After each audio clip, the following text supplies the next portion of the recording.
So, thank you, Giselle. This will be recorded, so if you can't make it for the whole thing, that's totally fine. You can view the recording at a later time. All right. Welcome, everyone, to our first Investigate Industries and Internships I3 event of the academic year. My name is Liz Bañuelos Castro. My pronouns are she, her, and I am joined by my colleagues Lauren North and Giselle Jose from the Internship Engagement Team here at the USC Career Center. Our office is in the Student Union building across from the Seeds, and we offer a myriad of different events, programs, and services. These opportunities are showcased on our website and within Connect SE, which is our portal that hosts more than 20 online resources. During the next hour, you will hear from some amazing employers working in technology and internet who will share their industry insights with each of you. I'm very excited to hear from them. So with that, we'll jump right into our questions. Can each of you please introduce yourselves and tell us about your organization? Hi, everyone. I'm Shireen Laora-Salamnia. I'm the founder of Playworks and Whiz Girls Academy. I'm also an old school gamer, hence why I started Playworks, because I found that we need more interactive games for the next generation that are empowering. Just like I'm sure you probably remember, Where in the World is Carmen Sandiego? I grew up on that. I actually learned how to code. I'm now super aging myself if you don't see my white hairs. I learned how to code Fortran with that back in the 80s in LAUSD public school. I used to go to school Fairburn Elementary School, which is in Westwood. And yeah, so Playworks is my interactive gaming and media startup. And then Whiz Girls Academy is where we do hackathons, and our hackathons are a little different because we do meditation and fitness and healthy eating, and then the kids tank style at the end of the day to real investors. And I'm excited to be here. Thank you so much for having me. Thank you, Sharon. Jacqueline, if you'd like to introduce yourself. Yes, definitely. Hi, I'm Jacqueline. I am the early career program manager at Otis Elevator. Otis Elevator is the world's oldest and largest elevator company. You're probably in Otis Elevator all the time, but you don't know it because who thinks about who makes their elevators, right? But we're a global organization. We have about 70,000 global employees and over 2 million elevators, escalators, moving walkways that you find at like the airport all around the world. And so I'm excited to be here today. Thank you, Jacqueline. And Paloma, if you could introduce yourself. I sure can. Hi, everyone. I'm Paloma Barraza Carry-On. Sorry, I didn't update my name fully. I just got married. I am a university program recruiter for Wells Fargo Bank. Wells Fargo has been around since 1852. We have about 10 different early development programs here within our university programs that we are looking to host some wonderful talent into. So here to discuss with you how technology fits into the banking industry, and looking forward to hearing all these wonderful questions that are going to come through. Thank you, Paloma, and congratulations. Thank you. And with that, we'll move on to our next question. So you all shared a little bit about your organizations. Can you share about your career paths to your current role and why you chose this industry? Okay, so I have a long story that I'm writing a book about, but the first gist I kind of mentioned that I started coding when I was in elementary school in the 3rd grade. I had a female computer science teacher, but then I saw the movie Big with Tom Hanks and it changed my life. So that's what I wanted to do when I grew up. And I got a lot of resistance. I went to the Career Center at my college back in the day. I went to Cal State Northridge. And they were like, we've never heard anyone say they're going to be a toy tester. What are you talking about? And I was like, well, child psychology, like that's what I majored in. And I found a book. At the time, there was no Google. So I had to go to the library and find books. And I used my Career Center and the library, and I came up with toy tester. And the only 2 companies I could go to at the time were Mattel and Hasbro. And I said I wasn't going to move to Rhode Island to go to Hasbro, so Mattel it was. And I basically found out through, it's funny because Otis is a school here in LA that has a toy design program. I met with the chairperson there and I asked him what I should do. And he said, why don't you call your boss or future boss and ask him for an informational interview and take him out for lunch and tell him what you want to do. So that's what I did. He actually picked up the phone and it took 9 months, but I finally got a job at Mattel in research on Barbie. That's where my journey starts. And then worked on Bratz. I started the research department at MGA, was the brand manager for Bratz. And then that's how I became an entrepreneur, because parents would come in focus groups every day and talk about how there wasn't positive role models for their daughter. And that's how Playworks and Whiz Girls Academy was born. And it's kind of like a mini version of my story, but like I said, I am writing a book about it. I do have 10 chapters, but I don't have an ending yet, so stay tuned. Thank you, Sharon. That's an amazing story. Paloma, do you want to follow Sherry? Sure. I mean, I feel I'm going to be more boring than Sherry No. here. And I'm not writing my own book. Maybe I'll take some notes here on that. Mine is a little bit different than Shireen coming into this industry, and just in the fact of, I was working once I graduated high school, not knowing what exactly I was trying to do, and how I ended up going to school at Cal State Channel Islands. Was the student affairs vice president was a customer of where I worked at, and said, hey, what are you doing? You should, do this and do that, because I would always talk about, junior college, and I wasn't sure like what the next steps I wanted to take. And so he's like, you should, come school here. It's going to be a lot smaller. You don't have to worry about, a lot of stuff. So I was like, oh, okay. So while doing that, and I had to figure out like where my career path was going to go. So I, went with just the normal, like, let's do business management or something, try to figure this out somewhere in the business world. And at the same time, I had to make a decision of being a full-time student and continuing to work full-time, or finding like work-life balance where I still needed to, work, to pay for bills. And that's how I ended up at Wells Fargo, is because one of our other customers worked at Wells Fargo and said, you should come work for us. And I was like, oh, I don't ever see myself working in the banking industry. And I'm going to have the most complex school schedule. And they're like, we can work around it. And so applied for a 20-hour teller position, and got the job. And I started with Wells Fargo in 2004. So I've been with the company now going on 18 years, where I never thought see myself in the banking industry. While finishing school, did completely change my career path, and changed from studying business management to studying Spanish, just because I thought, okay, I'm going to be a translator. But that never transpired, just because I ended up falling in love with Wells Fargo as a company, and just keeping me elevated on a daily basis, like teaching me stuff I didn't know about myself, personally and professionally. So when I did finish school, it was time to make a decision of continuing within the branches, or there was an entry-level position into our human resources department, where I was persuaded by a lot of my colleagues saying this would be a great position for you. You should apply for it, not knowing much about HR. And it's, speaks to the volume of someone's character and what they bring to a company, because everything else is teachable. So I was like, what's the worst that can happen? Applied for the position, and I've been in recruiting with our company since December of 2006, and then recently transitioned to our university programs about 5 years ago. I should say recently, since it's been 5 years, and then just been in recruiting the majority of my career at Wells Fargo, and was recently assigned to the technology program a few months ago. So a little bit different than Shireen on there. Maybe I'll write a book one day about Wells Fargo, but that's how I got here. And, wouldn't say I chose the industry. I think the industry ended up choosing me based on the company I work for. Thank you, Paloma. And that happens too, right? Sometimes the industry kind of chooses us. Mm-hmm. But thank you for sharing your story. Jacqueline, if you'd like to go next. Yeah, I think I'm way more boring than the both of you. I mean, I feel like mine is pretty standard, right? I was a liberal arts major in college, and I feel like liberal arts majors never know what they want to do. It's like you study it because you like to learn it, but then it's like, what are the transferable skills, right? So I was getting my bachelor's in psychology. I was the first person in my family to ever go to college. Nobody in my family ever had like a corporate job. They all had blue collar jobs, and I knew that wasn't the path that I wanted to go, but I didn't have a lot of direction or help. And I really didn't know what I wanted to do. I didn't even know what corporate jobs were. And I kind of fell into HR. So all through my college, I was a fundraiser for my university. So I basically would call alumni and beg for donations. And my senior year, they promoted me to a supervisor, but basically it was like recruiting and training and hiring and like a lot of HR type functions for basically these fundraisers.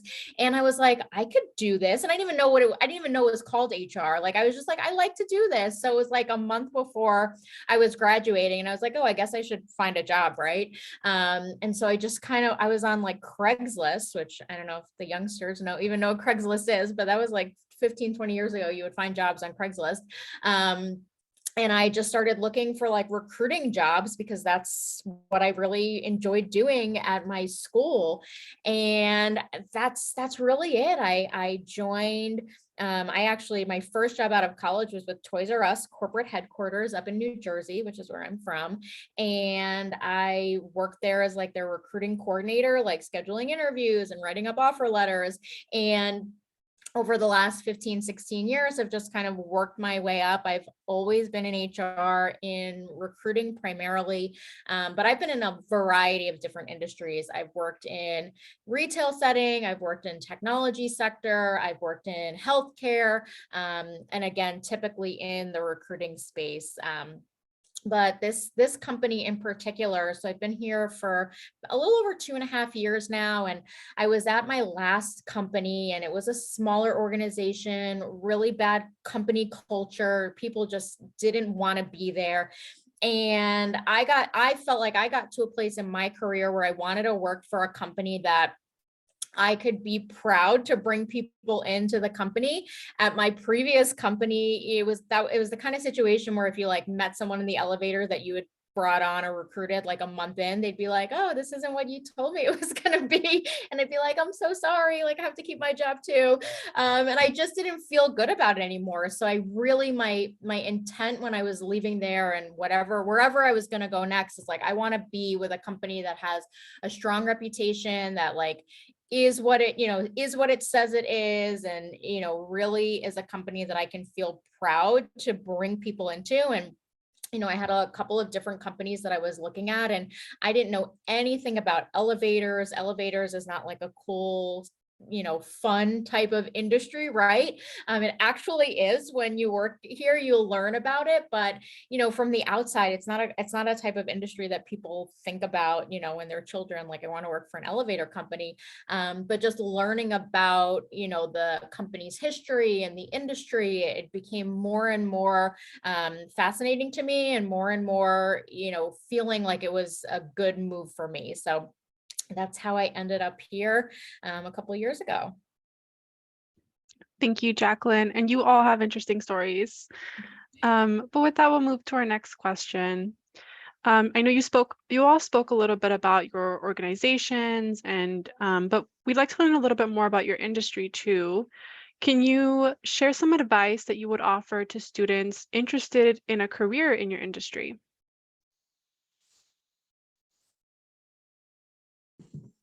Sure. Like I mentioned earlier, I think it's really important to get to know who you're going to work for. So like I set out to do an informational interview with my boss, which I didn't know he was going to be my boss, but I ended up walking into his office with a business card, and he looked at me and he said, "You're an entrepreneur." And I said, no, I want to be a toy tester like Tom Hanks in the movie Big.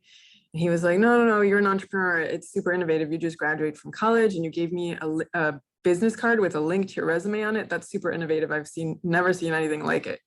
And I kept saying no. And he was like, no, trust me. So I think it's really important to do your research and find out who like your hiring manager is going to be. I mean, it's great that you're going through recruiters and whatever, but I think it's direct. Like at the time, like I mentioned, I would go to the library and do research and try to connect the dots. Now there's like LinkedIn and like Google and like Twitter. And like, I mean, you can technically tweet anybody directly and just talk to them. So I would do something impressive that's like outside the box to get their attention. That way you can, pursue like them for whatever you want to do. Thank you, Sharon. Paloma, do you want to go next? No, yeah, I was, echoing what Shireen says. It's like, there's a lot you can do, but what makes you stand out? Like, how do you grasp, that executives' attention for like 5 seconds? It really is doing your homework, like something that stands out, not something that they already know. Like, for example, with Wells Fargo, like, I know you guys were founded in 1852 and using that as your opening line, but something that connects it. Research who you are going to interview with potentially, talking to those that of the role that you're aspiring to get into and asking them what a day in the life looks like so that you can see if it really aligns with what you're wanting to. Because a job description is going to tell you so much information, but it can't tell you every single detail that's in there. So if you know someone that currently works in the role at the company or a similar company, ask them for 5 minutes of their time, like, hey, you want to grab some coffee and chat with me about what it is that you do, maybe some pros and cons of it, but taking like the cons a little bit with a grain of salt, because everyone's going to be different. Like maybe someone's going to say, oh, I work in an office where the temperature is always 80 degrees. I prefer it to be at 79 degrees. So kind of not viewing on those things, because you might get some very granular responses in that way, but just really what makes them stick out there, because those are going to be the best, people to inform you in that information. It's great talking to a recruiter or managers within talent acquisitions to direct you, but we're not in the shoes of the person doing the role 24/7. That's going to be your bread and butter. And, companies are going to, put you in the right direction of it. And other advice to give that I would say is, if I could go back into time and give myself some advice, is do what you want to do, not what someone tells you they think you should be doing. It's great and an admiration that someone says like, hey, you'd be great at doing this. But if it's not for you, it's okay to say, you know what, I understand what you said it, but that's not what my passion is. And it's okay to tell someone, no, that's not for me, and move on to what it is that you're looking for. Thank you, Paloma. Jacqueline, if you'd like to go ahead.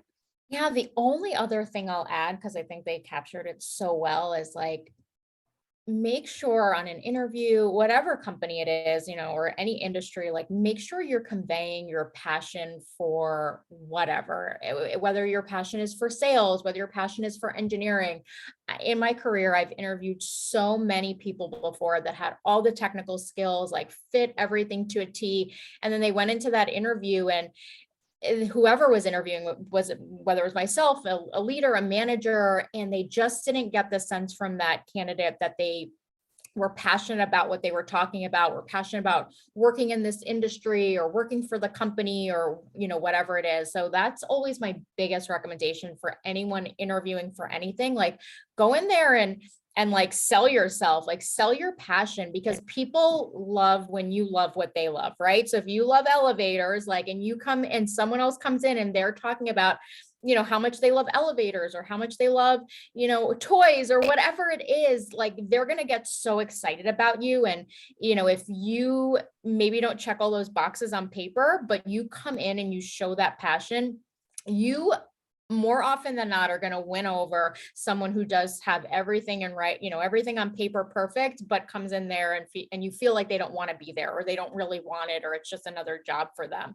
So I think like your passion and your enthusiasm, when you're interviewing with anyone, or a recruiter up to an executive, that to me always makes someone stand out so much. Thank you, Jacqueline. Yes, being passionate for the role you want to be in is very important. And we actually have one more panelist here with us now. Alec, if you'd like to briefly introduce yourself, your organization. Sure. First of all, sorry for being late. I do not know what happened. Zoom won't let me in.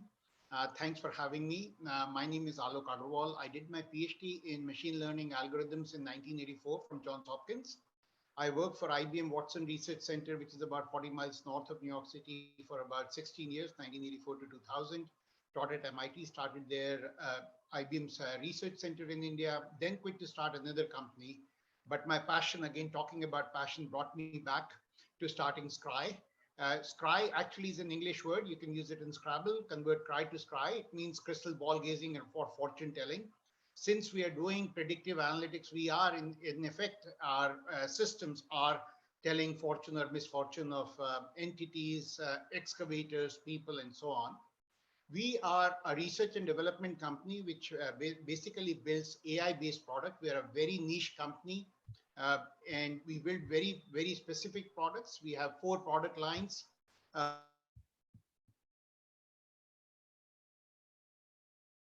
Research and development centers are based in San Jose. One is in San Jose. We're planning on opening one in Dallas next year, and we have 3 centers in India. Thank you, Alec. And if you could also share your career path to your current role and why you chose this industry. Yeah, I'm the founder and CEO, and actually more than a CEO, I act as a chief technology officer because of or a chief data scientist. We don't have that many titles. So, I mean, I wear a lot of hats, but that's basically what I do. And we recruit, by the way, a lot from USC. So about 50% of our people in our San Jose Center are from USC, masters. And we mainly recruit masters and PhDs in computer science and related areas.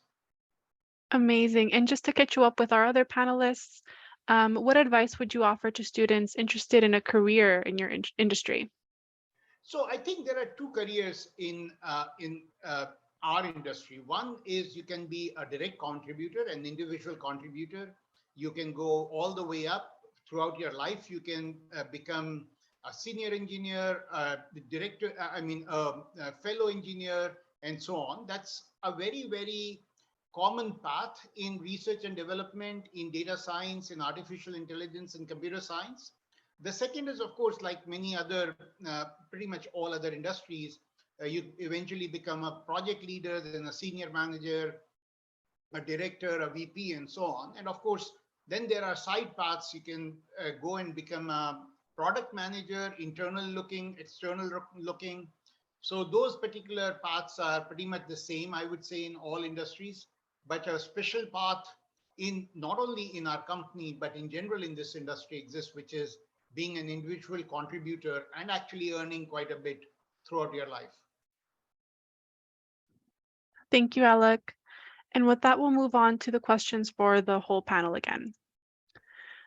So you all kind of touched on this in some way, but networking is a huge part of internship search. Do you have any tips or advice for our students?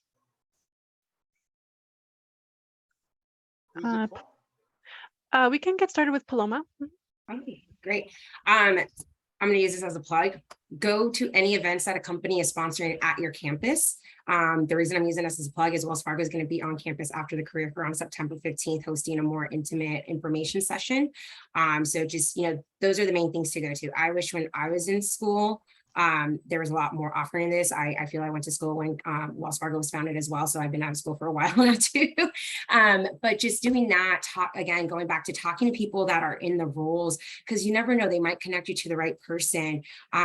Talking to your friends in student organizations and classes, your professors, just anywhere that you have an opportunity to, ask people about an industry that you're interested in. Having your 30-second elevator pitch ready for whenever you're near someone to be able to talk to them about it and asking for feedback on how that works. And guess what? They're going to just organically put you in place with the right person, or maybe you from there develop a mentorship with them as well, because you just took that time to be like, hey, let me give you my quick 30-second elevator pitch, or you just stood out because you went up and talked to them. And another main thing I will say is at these events, whether it's by a large company, the ones that you're putting on yourself, the schools are putting on, don't be afraid to go talk to someone that you normally wouldn't go talk to out of your comfort zone. It's okay to walk up, be like, hi, Bob, I'm Paloma Barraza. I'm a freshman right now studying this. And I see that your schooling started the same way, or your career started. I'd love to pick your brain a little bit more. You'd be surprised how much you're going to stand out to that person, because they're going to be like, wow, Paloma was the only student that walked up to me during this mixer, and I'm going to remember her name going forward. So just things like that you would never think would be normal, because like, oh gosh, they're a VP or they're an executive or they own this company. That's what we're looking for. We're looking for that person or people that are going to transfer these soft skills that we can't teach you, that just come out on their own. Any company can teach you what they want to about the roles that they're hiring for. We can't teach that coming out of the box like, hi, I'm Paloma, nice to meet you. How's your day going? Talk to me about you and how you got to where you are. So that's what some advice I would give on the networking piece, and utilizing your career centers for that as well. Thank you, Paloma. You're welcome. Alec, do you want to go next? Sure. I mean, I think some of the ones are the ones which the previous panelists talked about when they were talking about advice. I think everyone should look inside and figure out what they're really interested in. So if they're interested in large companies, then that's what they should apply for. And that's what they should, because it invariably comes out in the interview that you're not interested in a startup, or you're interested in a startup, you're interested in doing research, you're really interested in learning something new, but on the other hand, you want to go into a large company where you want to have a career for life, or at least career for 5 years. So I think that's one thing which my request to all people who are doing internships or are applying should definitely look inside and first figure out what really they want to do. The second is it's very important for them to talk to their seniors because they're probably living with them or their friends in apartment complexes, in dorms, and etc.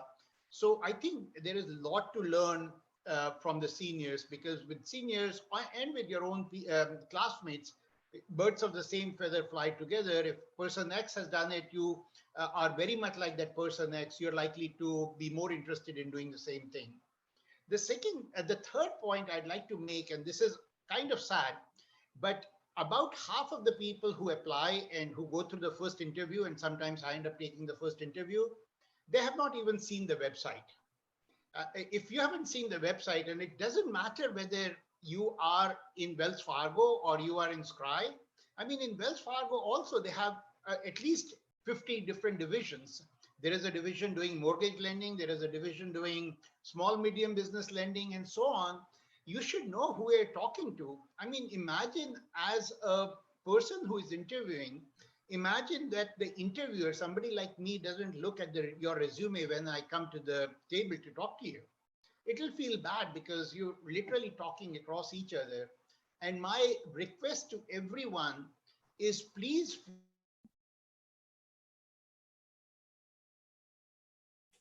figure out who is the person you're talking to, literally looking at their resume just like they're looking at yours. Thank you, Alec. Yes, absolutely. Research is also an important part of networking, right? Who are you talking to? Why you're interested? Jacqueline, do you want to follow? Yeah, I don't have anything earth-shattering to add. The only thing, and I loved what Paloma was saying, and she made me think of something while she was giving her advice, is, when you do walk up to that person at the career fair that maybe you wouldn't have normally walked up to, like, do it with confidence. I think it's so important, and it makes you memorable. I'll tell a quick story. Last February, or this past February, at the USC All Majors Fair, there was one student who at the end of the day, after we'd met with 5 bazillion students, she was the one that we just kept talking about, remembering. She just had such a presence about her. She knew about the company, and just her confidence when she approached us. She wasn't timid. She didn't hold back. And at the end of the day, we were like, we need to get that girl an interview for something. We're not sure what, but we've got to get her into the company. We ended up hiring her as an intern this summer, and I literally, 7 months later, like, I still remember her 30 seconds coming up to us because she just was so unique and had such a confidence about her. And I know it's scary and it can be daunting, but at the end of the day, what do you have to lose, right? I mean, you just, go in there, even if the confidence is fake, like, nobody else knows but you. And I just think it goes such a long way. Thank you, Jacqueline. Sometimes fake it till you make it, right? Sharon, do you want to go next? Sure. Yeah, I love this question because I'm like loving to network all day long since I was younger. So I think networking can happen anywhere. It can happen with your neighbors. It can happen with your family, friends, at the grocery store, at the gym, wherever you go, you can talk to people. You never know what is going to come. And it's funny because a few years ago, I read this book called Never Eat Alone by Keith Ferrazzi. I highly recommend it because I ended up becoming friends with him. And when I told him that I read the book before I met him and everything, it was just wild because he's got really great tips in this book. And it's really about networking and how to create successful relationships. So I highly, highly recommend it. Never Eat Alone by Keith Ferrazzi. But like I said, networking can happen anywhere. It's not just in like career settings. It can happen anywhere, because you never know who knows somebody that if you tell people what your passion is and what you want to do, they can connect you. And that's a little bit easier because you're kind of going through the back door in a sense. And then there was also that book, I think that's a USC student wrote about the third door. That's another one that I highly recommend too. It's like networking in a different way to get what you want. Thank you, Sharon. Absolutely, yes. You never know who is going to make that connection for you. Sometimes students that you meet in organizations may keep you in mind for jobs. So network everywhere and anywhere you can. And Shifting a little bit more to focus on internships within your organizations, what qualities do you seek in ideal interns? Jacqueline, do you want to get us started? Yeah, definitely. And I think at most companies, right, no matter what the industry is, you're hiring for such a wide variety, right? So I mean, at Otis, we're hiring for engineers, engineering interns, but we're also hiring for sales interns, for finance interns. So, I think the specific qualities are always going to differ, but I think, just from a broad lens, and I'll just beat this to death, being passionate about the industry. And again, there's so many candidates out there, so many students that can apply to an internship, but what you really need is to set yourself apart. And oftentimes a resume is not always going to do that, right? Because you're in school, nobody expects you to have 20 years of experience where you're going to stand out on paper. So I think, again, when you have that opportunity to network with someone, to meet with someone at a career fair, to interview, really showing that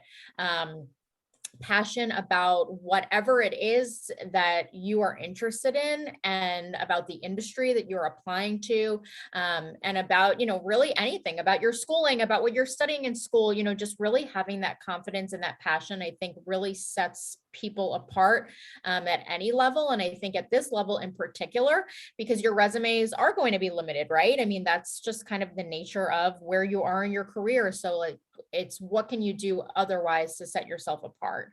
And of course, it never hurts, to know about the industry that you're interviewing for, that you're talking about with, whomever it is. So, I think that is a quality that will set you apart, is really like having what we all said already today, like having done your homework, showing that confidence, showing that passion is going to make you more memorable than, somebody else who's just like, hey, what do you guys have to offer? And leaving it at that. Thank you, Jacqueline. Sharon, do you want to go next? Sure, yeah, I think it's really important running a startup. Like I'm always looking for people that are super passionate about what we do, because like STEM is the next generation and tech and everything. So that's one key thing, but also like Jacqueline said earlier, like going above and beyond and kind of being outside the box, I think is really important. It's like, I look at what I did. Obviously, I'm not like typical, because I was very above and beyond with like my business card that had a link to my resume on it and all these things. But I think it's like, how do you want to make a difference in the world? Specifically, that's what I'm looking for. Like, what qualities do I look for?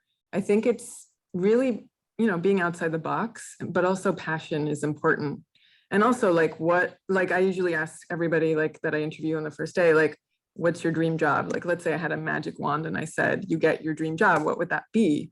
And then I listen to what they say, because that, could lend to maybe they want to be in the music industry or movies or whatever. Like, there's so many different things you could potentially do. And there's technically ways of going about and means. And like resumes are wonderful, but like, are you sending like a video resume, or like, are you doing something different that's really outside the box that catches attention? So that's also a big deal. Thank you, Sharon. Alok, do you want to take the question? Sure. I think we have covered passion a lot, so I won't go into that. But being an innovative company, I think innovation is something which we look a lot to people at. I think if interns want to apply to us, as I said, we only hire masters and PhD interns and eventually full-time. Humility is another one, because in research, you have to be humble, because otherwise you'll shoot your ideas and other ideas down. So we do look at humility quite a bit. I mean, these are not qualities which can be easily gauged during an interview, but these are important qualities. Grit, or the perseverance to achieve your passion, is another.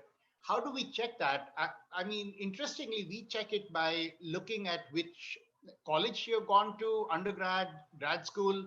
We also look at grades, and grades are an interesting way of showing whether a person was perseverant or not, did persevere, did learn, because we do need their learning, especially their lessons learned, their courses learned at the master's level is very important. In the senior year of undergrad is very important to us. And grades may not say everything about a person, but they do say that the person has learned enough. And so whether, I mean, people like it or not, they do tell us a fair bit about the person. But they're not the only thing. And what I would request all the interns and full-time who are seeking for employment is, yeah, one-page resumes are good, but if you have something specific to write where you can show innovation or why your grade did not work out because perhaps somebody in the family fell sick, I think it's worth writing out a second page in your resume out to explain it, because you may write that in an email, in a cover email, but emails don't go very far. It's only the resume that travels within companies, whether they're large or small. Thank you, Alec. That was very insightful. Paloma, do you want to finish this up? Sure. I mean, my colleagues here on this panel have covered a lot, but one main thing I always look for, and I know you can't call this out on the resume, but is someone that is going to be a sponge. And what I mean by that, that's someone that not as much as they want to be there to provide, but also wants to learn, someone that's teachable. Because a lot of times it goes back to what Alex just said about being humble. Someone comes in like, I have a 4.75, graduated with honors.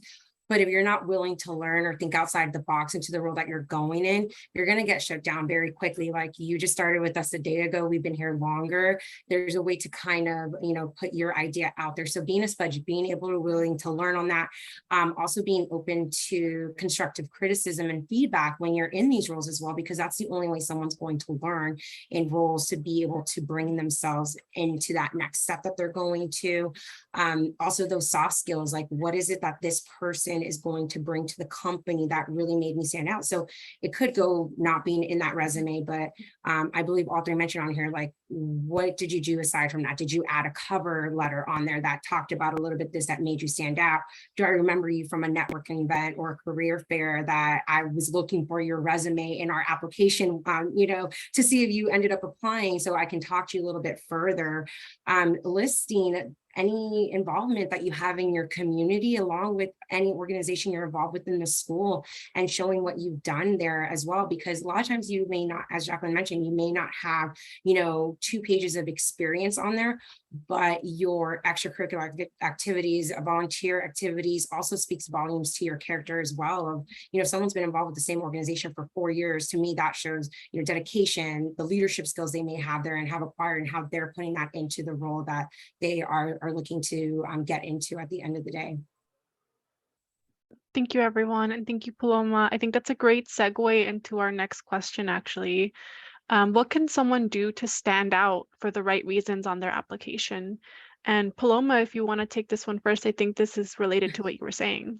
I didn't mean to do that, but I guess, good segue into it. I think just because I always think about back when I started working is, I didn't have any work experience. I'll be honest. My parents didn't allow me to have a part-time job when I was in high school. So all I remember is, how am I going to get noticed when I do go apply for a job? There's only so far I can go with saying I was involved with sports or doing this. And I, took it upon myself, this is how I'm going to stand out. So I was in leadership in high school. So I utilized that as extracurricular activities on my resume. I was the only student at my high school, actually, that was allowed to work the cash register in the student store during lunch. So I developed 4 years of cash handling experience, even though it wasn't paid, but it was still experience on there. So when my parents finally said, okay, you graduated high school, you're responsible enough to have, both, a job and continue to go to school, because they didn't want my studies to, plummet being, working anywhere on there. So I said, I'm going to apply for cashier because I have cash handling experience. I was in leadership for 4 years. So I, was able to do this. So I was able to tie that into my resume. And when I applied, I was told by the manager, like, they interviewed me for 5 minutes and I got hired on the spot. They said that I had the most experience they've seen in the month that the position had been posted. And they couldn't believe it. They're like, how did you do this? And I'm like, well, I had a think it upon myself, how am I going to stand out? I can't just say I'm applying, I meet the age requirement, hire me, I can talk to people. Like, I wanted to put in those skills to what you guys had on the job responsibilities at that time. So doing that, talking to the business, doing your research, again, I will sound like a broken record, talking to the people in the role, asking them how they got to where they were as well, to get yourself into their application to stand out. Give your pitch speech to someone that you know works for the company, or you know, if they can put you in contact with someone in the area that you're looking for. Thank you, Paloma. Sharon, would you like to take the question? Sure. Yeah, I think it's important to, like, I always look for other activities other than work experience. So like volunteer, like, are they part of a group? Are they running a group? Are they, like, initiatives are they taking? Like, it's really important to have all of those well-rounded things. I'm always looking for, like, do they do nonprofit stuff? Are they spending time like on the weekend giving back? Like, what's all the other things? I think work experience is awesome, but I think it's not, you know, if you're an undergrad, it's like you might just have some different part-time jobs or whatever, but like, I'm curious to hear, like, how did you get that job? How did it go? Like, a lot of those things are really important to us. Thank you, Sharon. Alec, did you want to take the question next? Sure. One of the things we look very closely is the resume should be complete chronologically. Time-wise, you should not be missing out too many months or years. It's okay if somebody went 1 year backpacking in Himalayas or in the Latin American region. That's perfectly fine. Somebody helped his or her parents out in their landscaping business. That's perfectly fine too. But what often, if you do not complete your resume, give a complete picture, it gives it has two problems. One is you may be hiding something, and second is you're yourself missing out things which the interviewer may be interested in talking more to you about. It may show your passion, it may show your innovativeness, it may show your grit. So I think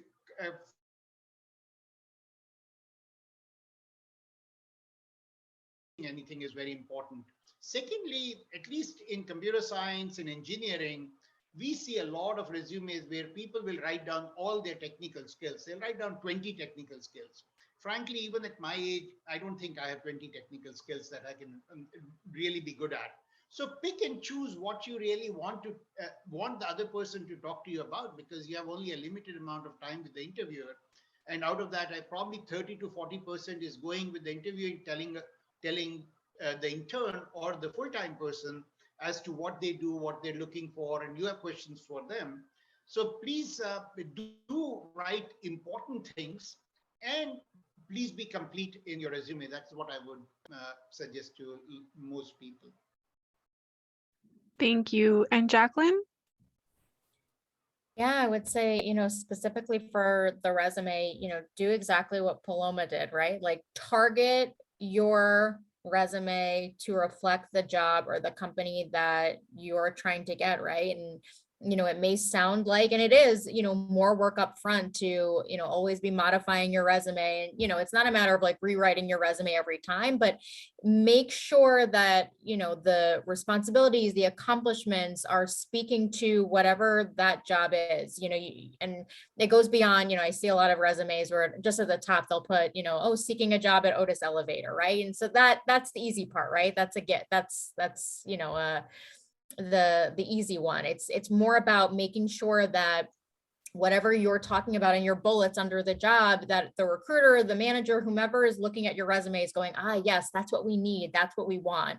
And so, you probably did 20 different things, 30 different things, that you could put on your resume for every job, but you 3 to 5, right, on your resume. And so again, making sure that each time you're, if you're really serious about a company, you want to make sure that what you're putting on there is going to speak to whoever is reading it and make them go, aha, like this is the person we want. So it's, I have like 20 different versions of my resume, depending on, what I'm applying to. Like, I'm in HR, right? But, sometimes I'm very recruiting focused. Sometimes I'm very, early career focused. Sometimes it's more generalist HR. And so, within a job, there are so many different things that I can highlight that will speak to each one of those different things. So, I keep a log of resumes so that when I'm applying to something, I pull the one that I think is going to really, help me solidify my expertise in whatever that is.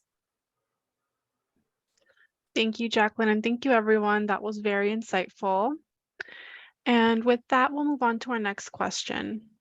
What kind of projects do you have your interns typically work on?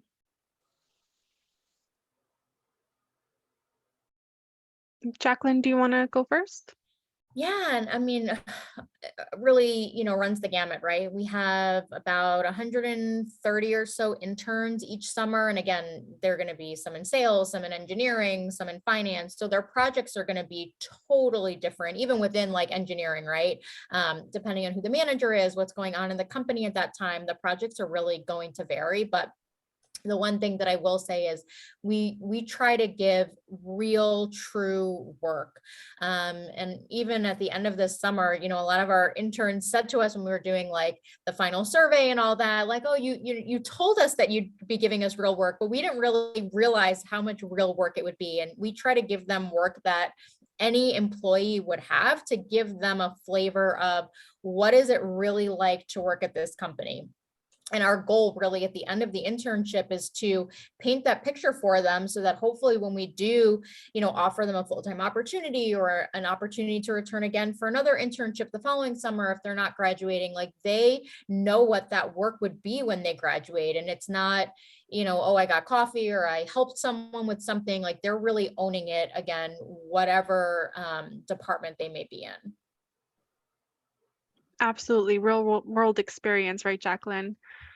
Sharon, do you want to go next?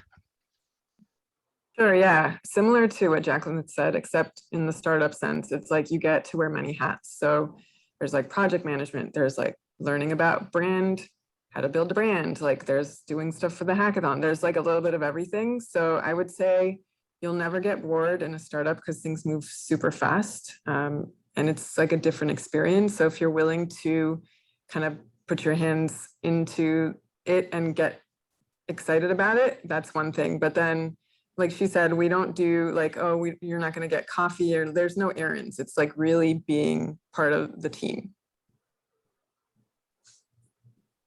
Thank you, Sharon. Alec, do you want to jump in? Sure. So we don't actually differentiate between interns and regular employees. In fact, we'll put them in, we mainly hire technical interns. So unlike others, we don't put them in product management or in sales. They all are technical interns. And typically, we literally tell them that we're going to throw you in the deep sea and you'll need to learn to swim. But we are their backstop. We are the lifeguards. So because you are with a team of 5 or 6 people who have been doing it for some time. So, I mean, these are being startups. I mean, I think this is a fundamental difference between startups and large companies. I mean, some of the large companies, especially in technology area, we're always short-handed. So we do give them, like what Jacqueline was saying, what Sharon was saying, that we do give them essentially all hard work. I mean, they end up doing pretty much what a regular employee is doing, and they hopefully learn a lot. Being also an R&D company, we also have brown bag sessions. Originally, the idea started that people will bring their lunch in a brown bag and they will listen. Somebody will talk about what they're doing and they'll listen to it. We make them actually talk about a lot about the fourth industrial revolution and how AI will be applicable to, for example, blockchain, augmented reality, metaverse, and so on, which we have found actually interestingly, initially the interns were very concerned because they have never done this, spoken in front of others about something that they don't know that much. But I think they learn a lot and they enjoy a lot. So that would be my suggestion. Thank you. And Paloma, do you want to finish this off? Yeah, definitely. I mean, it's one of those like hard situations of saying exactly this is the project you're going to be working on. It is going to be real hands-on work where interns are going to be aligned with like a current senior member on that team, or first or second year analysts that, you know, have joined the program as well within the same scope of work that they're doing. So if you're going into an engineer role, you're going to probably be working on anything that's related to the engineer scope of it, whether on the data side, software engineer. So your managers are going to be there, or team leads to help you with that.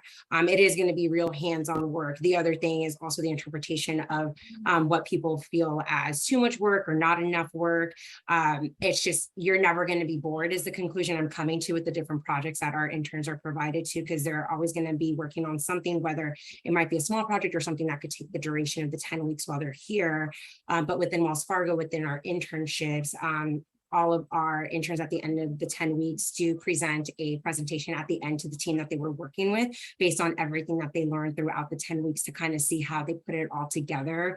And we kind of use that as a model to see like, okay, you were given this, so how did you implement it into this to get us to this conclusion to share to senior levels within the groups that they support.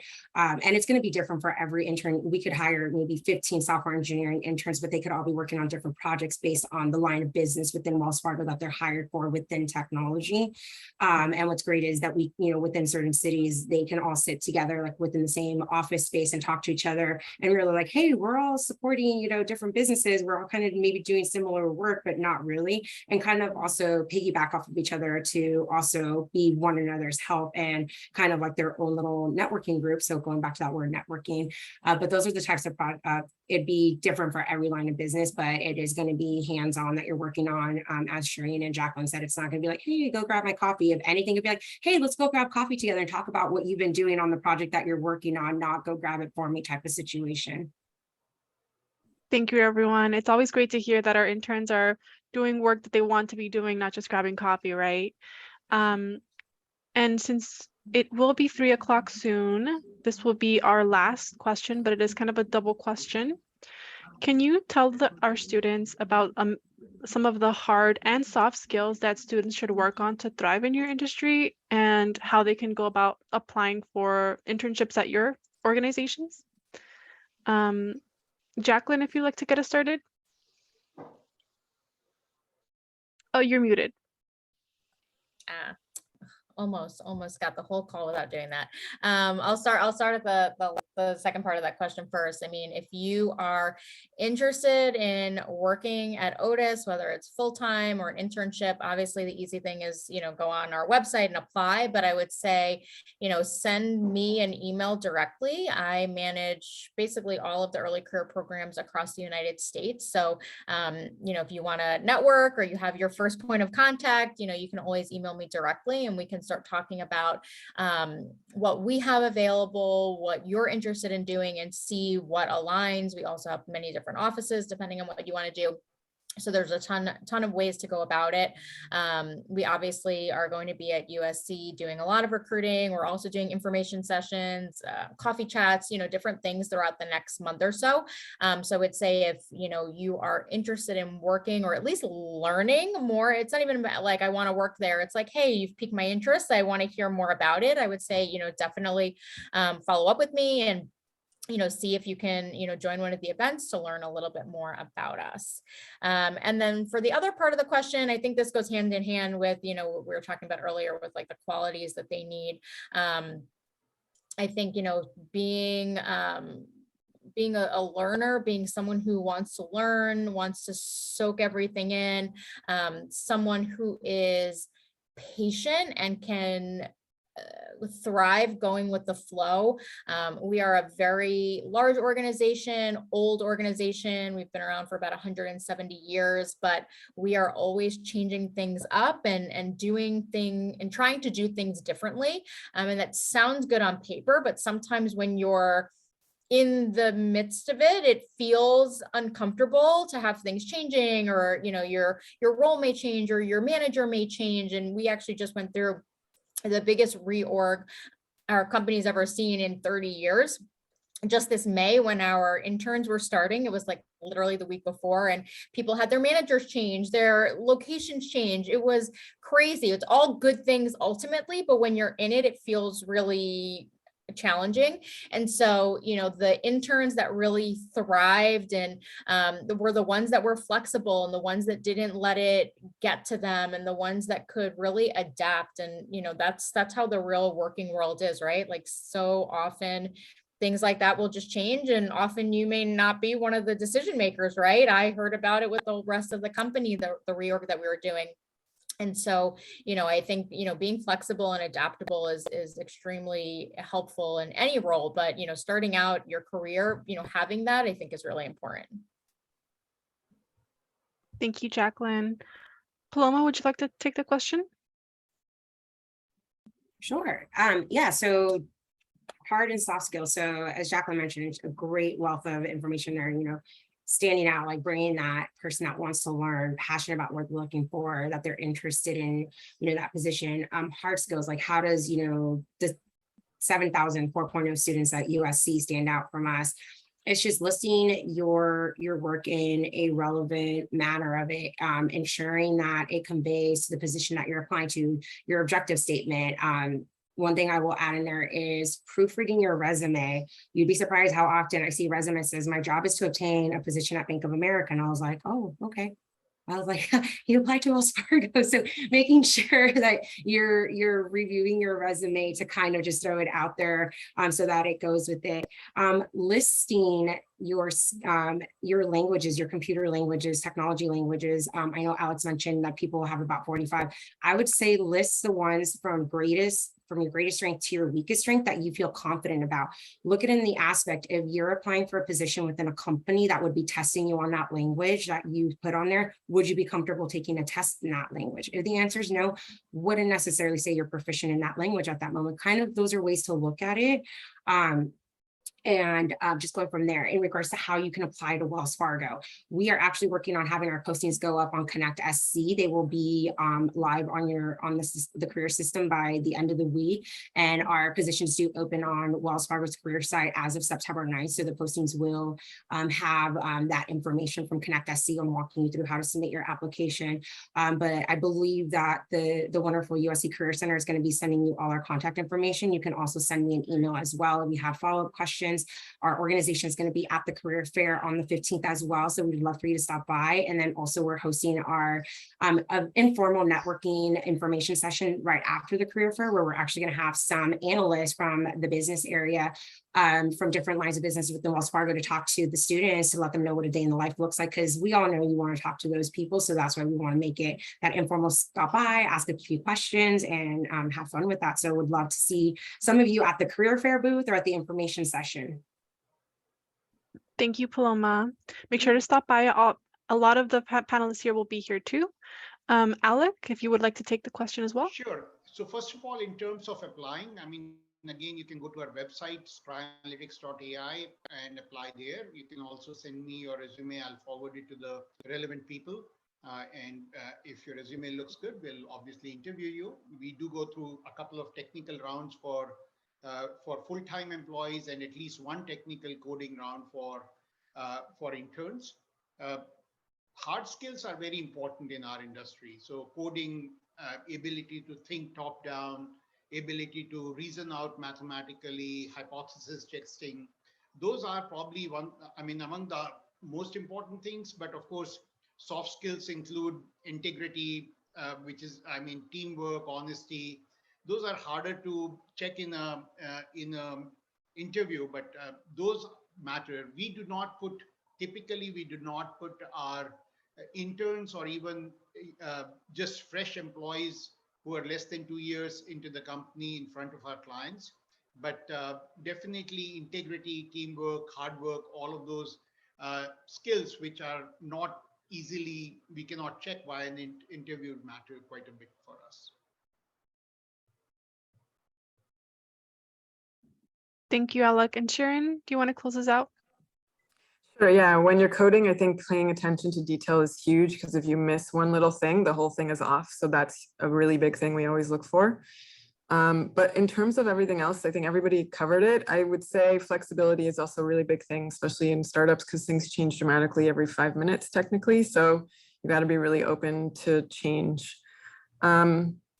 In terms of applying for internships, we should have a position open in the Connect SC right now, but feel free to reach out as well to my email with any questions. I'm happy to chat more.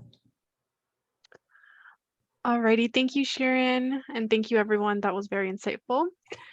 Thank you for sharing your industry insights with our students. This has been a very insightful afternoon, and all of us here at USC are very grateful for each of you for spending the last hour sharing your journeys and your advice for succeeding in your industries.